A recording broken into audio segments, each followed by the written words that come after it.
கர்த்தருடைய பரிசுத்தமுள்ள நாமத்திற்கு ஸ்தோத்திரம். இன்றைய நாளின் கர்த்தருடைய வார்த்தையாக சங்கீதங்களின் புஸ்தகம் 25வது அதிகாரம் 2வது வசனம். என் தேவனே, உம்மை நம்பியிருக்கிறேன், நான் வெட்கப்பட்டு போகாதபடி செய்யும். என் சத்துருக்கள் என்னை மேற்கொண்டு மகிழ விடாதேயும்.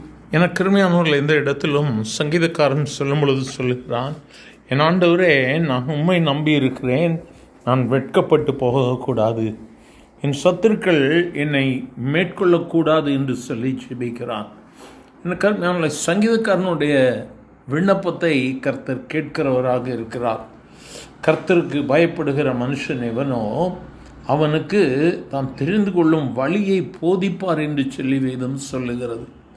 ஆகவே கர்த்தருக்கு பயந்தவர்களே, கர்த்தரை நம்பி இருக்கிறவர்கள் ஒரு நாளும் வெட்கப்பட்டு போவதில்லை. வேதம் சொல்லுகிறது, என் ஜனங்கள் ஒருபோதும் வெட்கப்பட்டு போவதில்லை. ஆகவே கர்த்தரை நம்பி இருக்கிறோம்.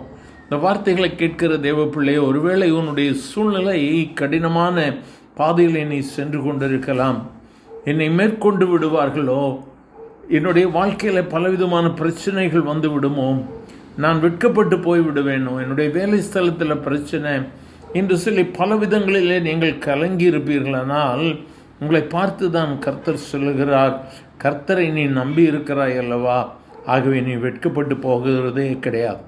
சத்துருக்கள் உன்னை மேற்கொள்ள முடியாது. ஆகவே நீ கர்த்தரை நம்பி இருக்கிற ஜனம்.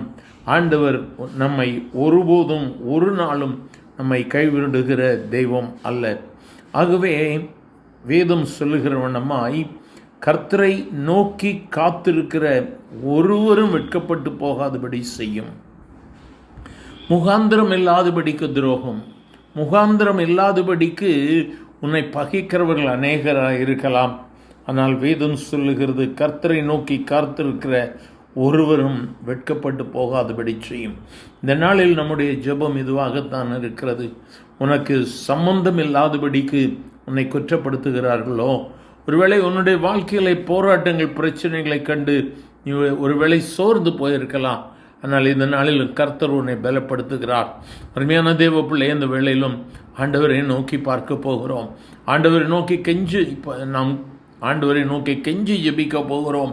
ஆண்டவரே, எனக்கு விடுதலை தாரும், நான் உம்மை நம்பி இருக்கிறேன், நான் வெட்கப்பட்டு போகக்கூடாது. ஆண்டவரை நோக்கி பார்த்து ஜெபிக்கலாமா? எங்கள் அன்பின் ஆண்டவரை, ஆசீர்வதிக்கப்பட்ட இந்த நல்ல வேளைக்காக நன்றி.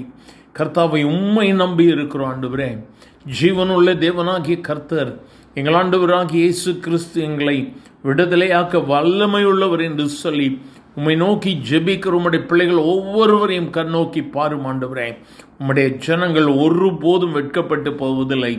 உனக்கு விரோதமாய் உருவாக்கப்படும் எந்த ஆயுதமும் வாய்க்காதே போகும் என்று சொன்னீரே. இந்த நாளிலும் முகாந்திரம் இல்லாதபடிக்கு பகைக்கப்படுகிற உம்முடைய பிள்ளைகளுக்கு விடுதலையை கொடுங்கப்பா. இயேசுவின் அதிகாரமுள்ள நாமத்தில் நாங்கள் ஒருமனப்படுகிறோம். உம்முடைய பிள்ளைகளுக்கு விரோதமான கிரியைகள் அழியட்டும். உம்முடைய பிள்ளைகள் மேன்மைப்படுத்தப்படுவார்களாக. ஆசீர்வதியும். இயேசுவின் நாமத்தில் பிதாவே. ஆமேன், ஆமேன்.